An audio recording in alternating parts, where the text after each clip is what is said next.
Alright, what's happening, y'all? Alright. Hold up. Peace. Black Power and Rahul back. I just got finished.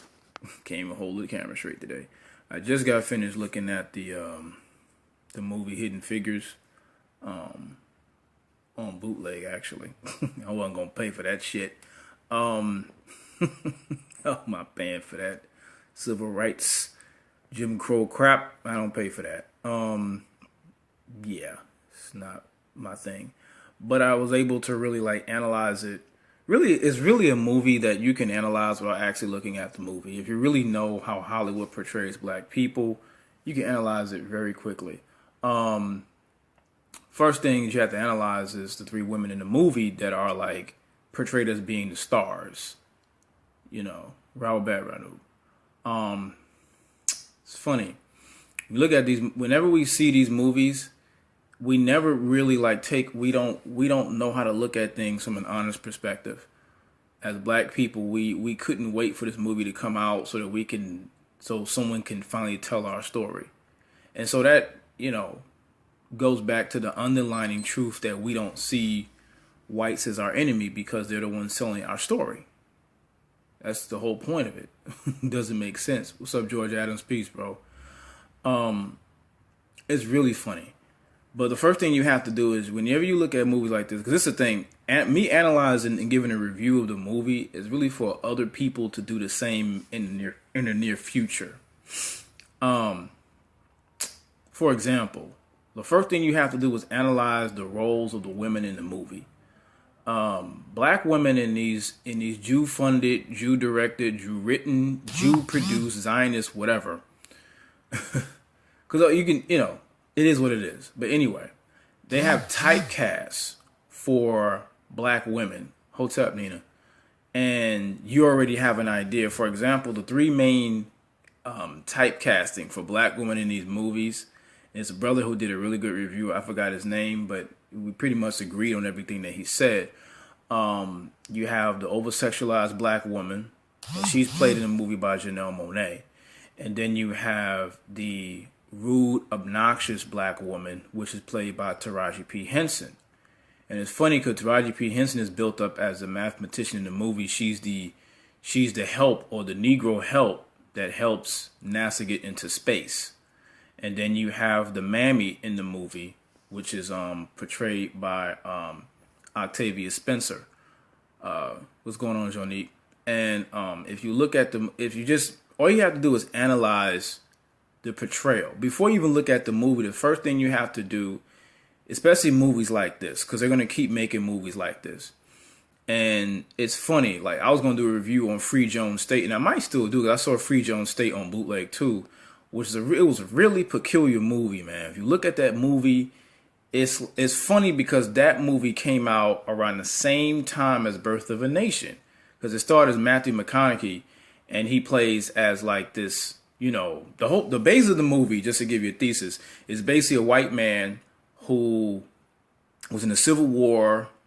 He fought in the Civil War on the Union, and he basically fights for injustice during the Reconstruction period for black men and women specific, black people, period. And, he goes through flack for certain people. So in his town, he fights for black people in terms of rights, in terms of, because remember after Civil War, after blacks were free after the Civil War, they faced a lot of, like terror. They were being hunted down like animals throughout the streets. And it's funny because in the movie Free Jones State, they give you all that. See, movies like this, we do have to look at because we have to analyze it because a lot of our people look at it and they put a lot of energy behind this shit. And he's, of course, the white savior. They made a white savior movie. And you notice most of the time when they make slave movies, I'm going to get back to Hidden Figures, but just to give you a real brief idea of how they make these period pieces and black people put energy behind it, it's like looking at 12 Years a Slave. When you look at 12 Years a Slave, there is no white savior at all until towards the end when Brad Pitt comes in as the abolitionist who is working off a debt and he helps out, the slave in the movie. And that's what's so funny about it is that if you read the 12 Years a Slave real narrative, that doesn't even exist at all. Like he's a brilliant man, brilliant black man, freed man, but while enslaved, he writes these letters and able to get to people, the people he worked for, and they're able to get to him and buy back his freedom. But there is no real white savior in his life, in his real life. But of course, Brad Pitt he funded the movie 12 Years a Slave, and I think he's a producer as well. So of course he's going to interject himself so that white people can feel more at peace with watching them beat and rape and molest black people. You know, because when they make movies like this, they have to make it comfortable for two different audiences because it involves two different races of people, black people and white people. You can't like alienate either or. When they make slave movies, they can't alienate either or.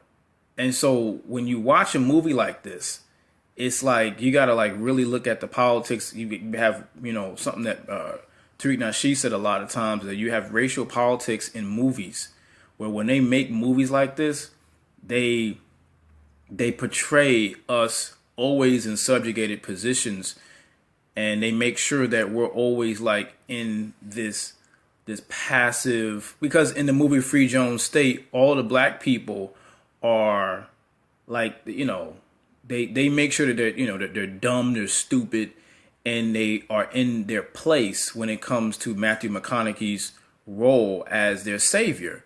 And it's also funny is that Matthew McConaughey ends up being with a black woman in the movie. It's funny, like he ends up being with a black woman, and the way they portray the movie is they kind of like fast forward in time to like, I think the 1930s, to like his actual son, who in the movie is a mulatto, and he ends up, according to the 3/5 rule, he's not white enough to live in a certain town, because in the movie, when he's with his white, you know, when he's with his, you know, when Matthew McConaughey's when he's with his black woman, they couldn't live in a certain town. So they had to, you know, they had to go through certain politics. But then in the movie, it's funny how they fast forwarded and you get to see what his son was going through. And it's really deep, but it's like, it's this oppression almost. Also, you get this thought process of, wow, gee, you know, white people went through oppression too. And you get that narrative, which is total bull. Like that's the thing. When you get movies like Birth of a Nation, you get a raw portrayal of what happened. Whether you like Nate Parker or not, I don't care. It really isn't that deep anymore. But the reality is that when you get a movie like, let's say, Birth of a Nation, again, I'm going to go back to Hidden Figures, but I'm just, you know, just a quick thing about this. I'm going over this because we got to start analyzing movies better. Like, we fall for the same Jedi mind trick every single time. And Birth of a Nation, there is no white savior at all.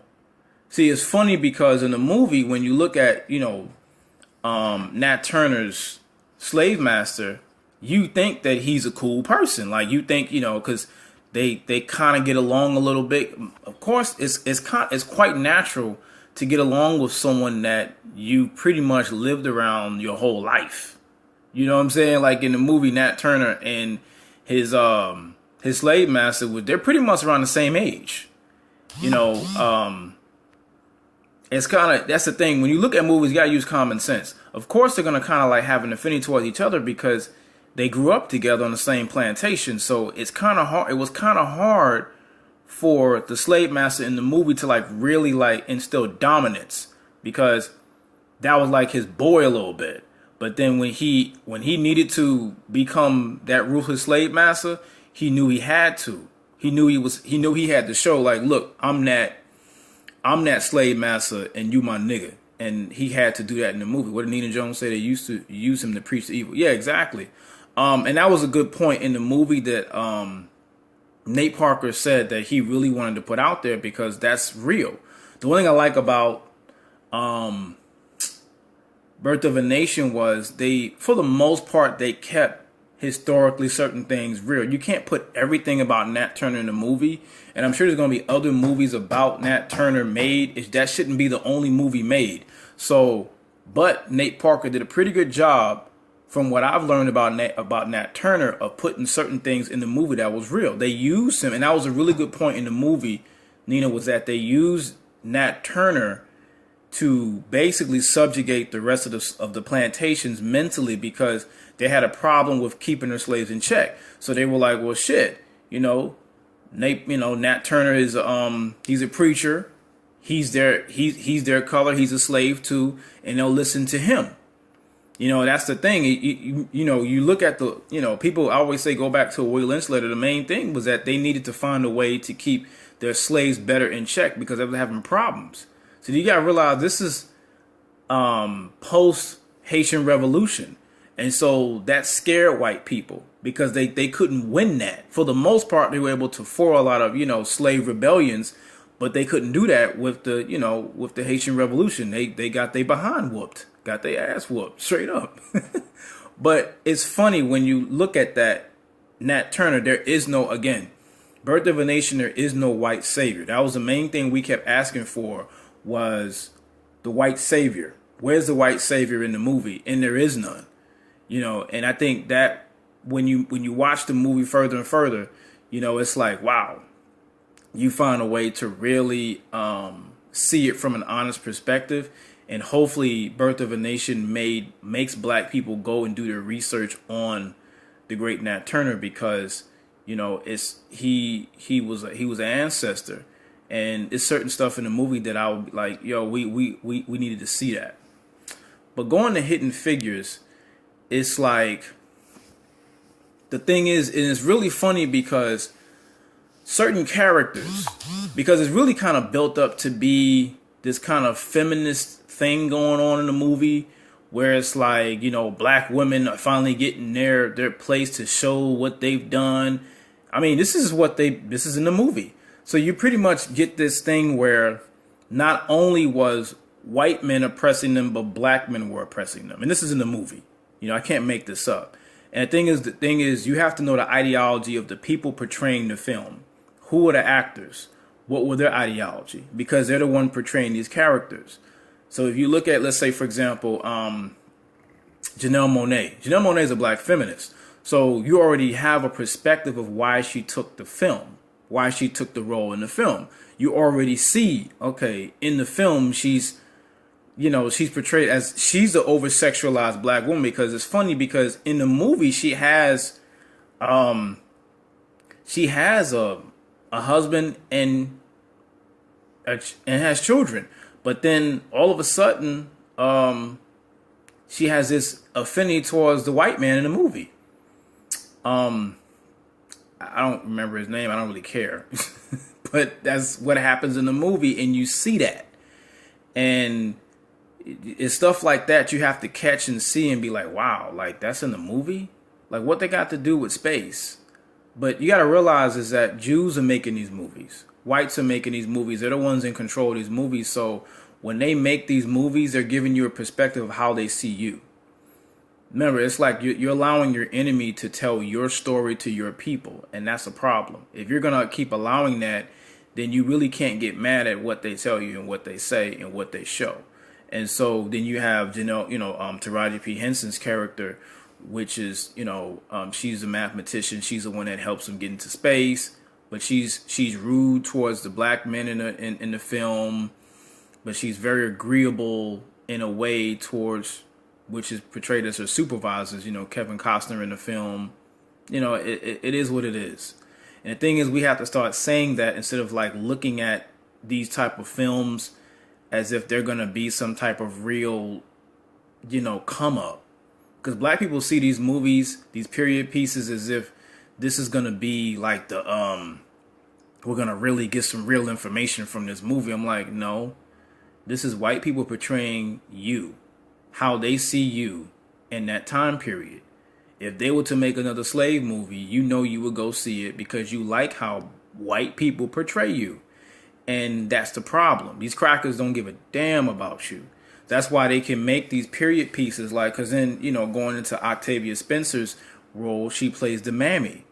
And in the film, she's the one who's single. She's not very attractive in the film, because you can make someone her size attractive if you really wanted to, but in the film they didn't do that. So they pretty much, and that's the thing, when you watch movies, most movies portray black women three different types of ways. Either over sexualized, that's one.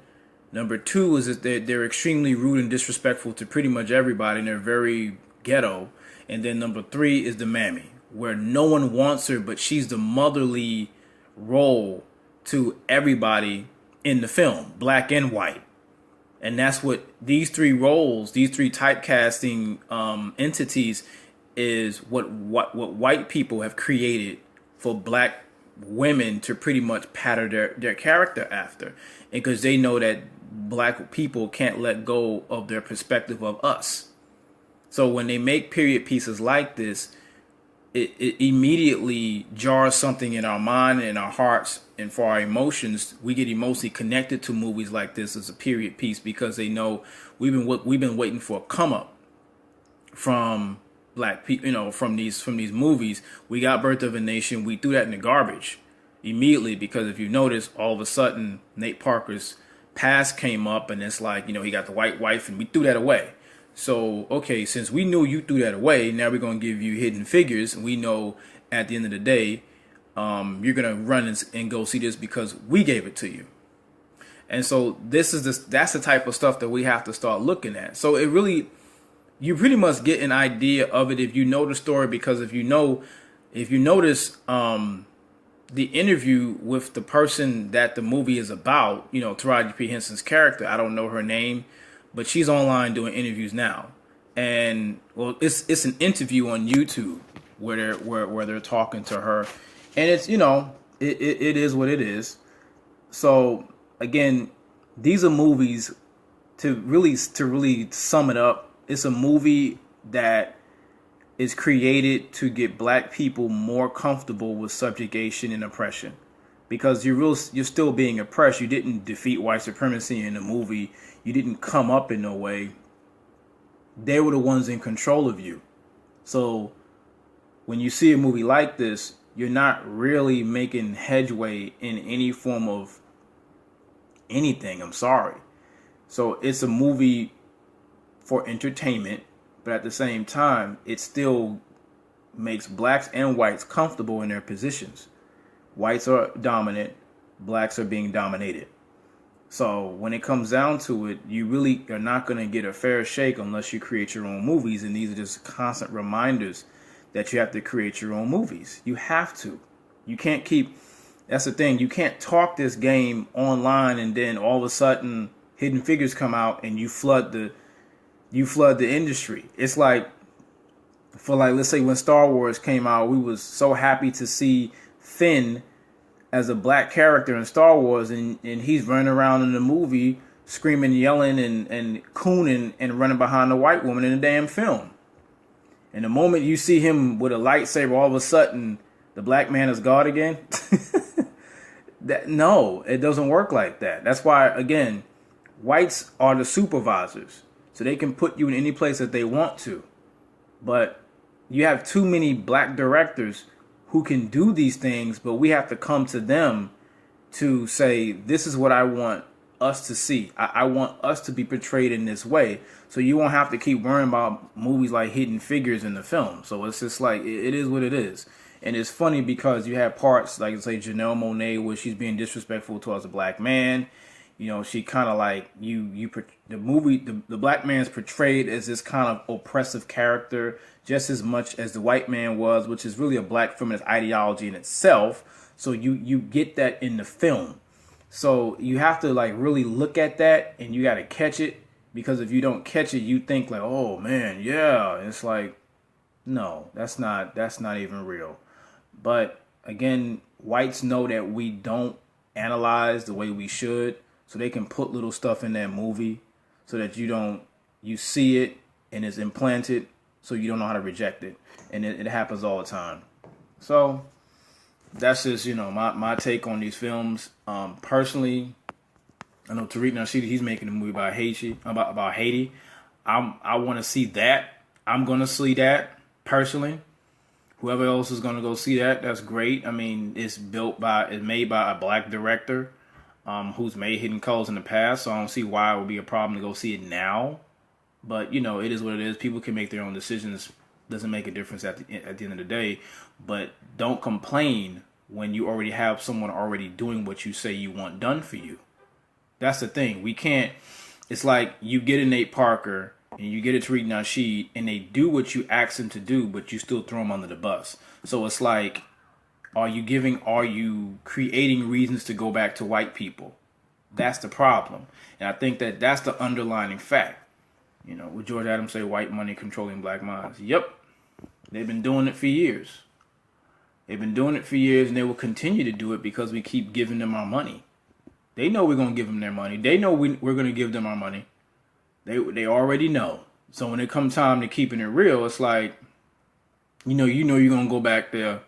So stop lying to yourself. But truth be told, we're just going to have to find a way to stop giving our energy to these entities because they're not helping us in no way, shape, or form. These type of movies like Hidden Figures, they're portrayed as the black woman coming up and showing and telling her story of how she helped white people get somewhere, when in actuality you're still under the white man's thumb, whether male or female. It doesn't make a difference anyway. So thing is, we kept crying to white people about, I don't want to see no more slave movies, but they still put you in a period of time of Jim Crow where you're still being oppressed. So again, they still control who you are in your mind. And that's just what it is. We give them the money, which is money is power. And so at the end of the day, they can still make these movies. And so again, these movies are not just made for blacks, they're made for blacks and whites. So it's made for two different audiences. Well, these two different audiences can get two different perspectives on them. That's why they make these period pieces, because they have to keep making white people comfortable with what they did. It's like Birth of a Nation didn't make them comfortable at all. It didn't make them. That's why they found whatever they could to throw this man under the bus for whatever it was. 12 Years a Slave made them very comfortable because, at the end of the day, they could say, well, Brad Pitt helped you. You understand? I've got what else, because then you got Underground coming out, which I actually liked the show Underground. I thought it was a pretty good show. Other than that, Roots that came out, which I didn't see the old Roots, so that's the only thing I could take from it was the new one that came out with Forrest Whitaker as Chicken George. And then what's the other movie? It's another slave miniseries. They be creating these slave motherfuckers. I'm like, damn, it's another slave movie. We thought we were done with him, but they're making another one. So that's just the way it is. Your enemy is telling your story, and that's the truth. And so as long as we're giving them our money and they have the power to do so, they're going to keep telling the rest of the world how they see us. So that's just the reality. And oh my bad, it was called The Book of Negroes. Book of Negroes was actually pretty good. It was good. I mean, the thing is, it's crazy how the moment black people said we're not going to watch no more slave movies, and then all of a sudden, from movie to miniseries within 3 years, they flooded the gates with slavery. And that's deep, because it was for a long time they wasn't making too many slave anything, but then the moment we made a decision to not watch any more slave movies, they were coming. And that showed that white people know that we still control black minds. It is what it is. So I think that hopefully if we're gonna go see movies like Hidden Figures, because there's gonna be more made, because they don't have to make slave movies no more. They can make movies in Jim Crow, and where it's they're telling the truth, but they're telling it from a very dishonest perspective. I like movies like Mississippi Burning and Rosewood because they're being honest in the movie. Because those movies, they were worse than the movie portrayed, but you got a real honest perspective about how white people saw you. Whereas Hidden Figures gives you it's like this solidarity bullshit that wasn't really there. You know, it's all bull, but we don't see it because we really want the bone to be fetched to us by white people as much as we possibly can.